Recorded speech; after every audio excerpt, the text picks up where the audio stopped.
అందరికీ ధన్యవాదములు. నా పేరు రాజు యాదవ్. నేను బీజేపీ వేలేరు మండల పార్టీ అధ్యక్షుడిని. వక్ఫ్ బోర్డు అంశంలో నా అభిప్రాయం ఏమిటి అంటే, వక్ఫ్ బోర్డు అనేది ధనవంతులైన ముస్లింలు కావచ్చు, మిగతా వారు కావచ్చు, పేద ముస్లింల యొక్క అభ్యున్నతి కొరకు, వారి యొక్క విద్య వైద్యం సదుపాయాల కొరకు, పేదరికం నుంచి బయటపడేందుకు వారి ఆస్తుల్లో కొంత భాగాన్ని ఈ యొక్క వక్ఫ్ బోర్డుకి ఇవ్వడమే ఈ యొక్క వక్ఫ్ బోర్డు. ఈ యొక్క వక్ఫ్ బోర్డులో ఉన్న ఈ యొక్క కమిటీలో ఉన్నటువంటి వారు వీరు ఇచ్చినటువంటి ఆస్తులను భద్రంగా కాపాడుకుంటూ లీజుకు కానీ, లేకపోతే అందులో ఉన్న పంట పొలాలు అయితే పంట వేయడం కానీ, రకరకాలమైన మార్గాల ద్వారా వాటిని వినియోగంలోకి తీసుకొచ్చి వాటి యొక్క ఫలితాలని పేద ముస్లింలకు వినియోగించడమే ఈ యొక్క బోర్డు యొక్క ఉద్దేశం. కానీ 2006లో కాంగ్రెస్ పార్టీ సచార్ అనే ఒక కమిటీని ఏర్పడిస్తే దాని యొక్క నివేదిక ప్రకారం 9,70,000 ఎకరాల భూమి ఉన్నది. దాని యొక్క ఆస్తి విలువ 10 లక్షల కోట్ల విలువ. మరి సంవత్సరానికి వచ్చే ఆదాయం ఎంత అని బోర్డు వారిని అడిగితే 146 కోట్లు రావడం జరుగుతుందని చెప్పడం జరిగింది. ఈ యొక్క సచార్ కమిటీ వీరు అంచనా వేసుకుంటే ప్రభుత్వ సహాయంతో సంవత్సరానికి 12,000 కోట్ల రూపాయలు వస్తున్నదని తేలడం జరిగింది.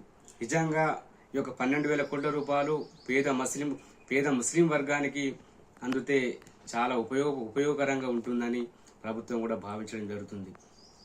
మరియు అంతేకాకుండా ఈ మధ్యలో ఈ అంశాన్ని ఒక ముస్లిం హిందూ అనే వర్గాల మధ్యలో ఘర్షణగా చూడడం జరుగుతుంది. అది చాలా బాధాకరమైన విషయం చెప్పదలుచుకున్నా.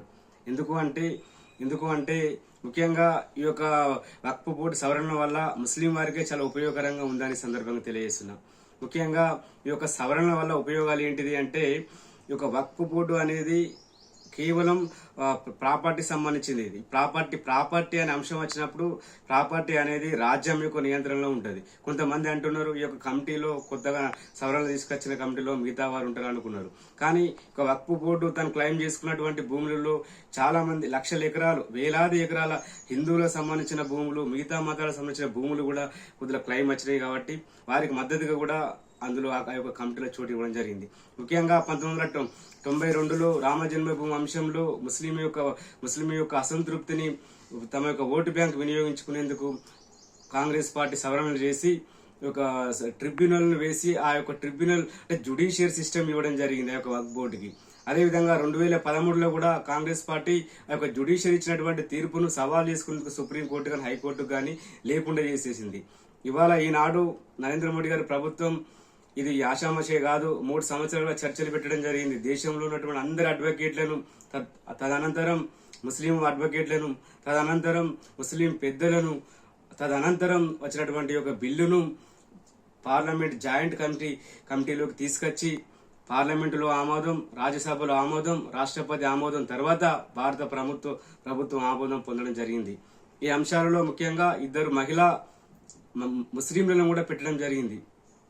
దాంతో పాటుగా 2 నాన్ ముస్లింల వ్యక్తులను కూడా పెట్టడం జరిగింది. ఎందుకంటే హిందువులకు సంబంధించిన ప్రాపర్టీ అంశంలో వీరి యొక్క పాత్ర ఉండాలని 2 ఐఏఎస్లను కూడా పెట్టడం జరిగింది. ఈ యొక్క గ్రౌండ్ లో భూమి ఎవరిది అని ఈ సర్వే చేసేందుకు సర్వే అనేది కలెక్టర్ల ఆధ్వర్యంలో జరగాలని పేర్కొనడం జరిగింది. దాంతో పాటుగా ఈ యొక్క ట్రిబ్యునల్ యొక్క తీర్పును సవాల్ చేసుకునేందుకు కూడా సుప్రీంకోర్టు హైకోర్టుకు వెళ్లేందుకు వెసులుబాటు కూడా కల్పించడం జరిగింది.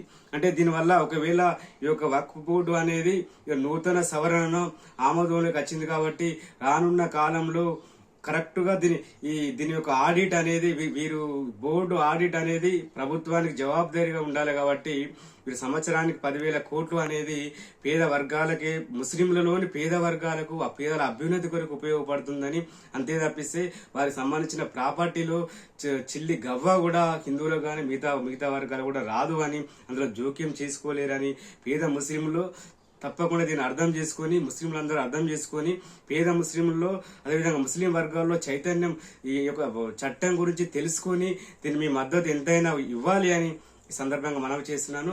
అంతేకాకుండా 3 తలాక్ అనే అంశం కూడా ఫస్ట్ ఈ విధంగానే ఘర్షణలు మొదలైనవి. కానీ రాను అర్థం చేసుకుంటే ఇవాళ ముస్లిం మహిళలకు ఏ విధంగా ఉపయోగపడ్డదో, అదేవిధంగా ఈ యొక్క వక్ఫ్ బోర్డులో ముస్లిం మహిళలు ఉండడం వల్ల కూడా ముస్లిం మహిళలకు ఉపయోగకరంగా ఉంటుందని కూడా ఈ సందర్భంగా మనవి చేస్తున్నాను. జై హింద్, జై శ్రీరామ్.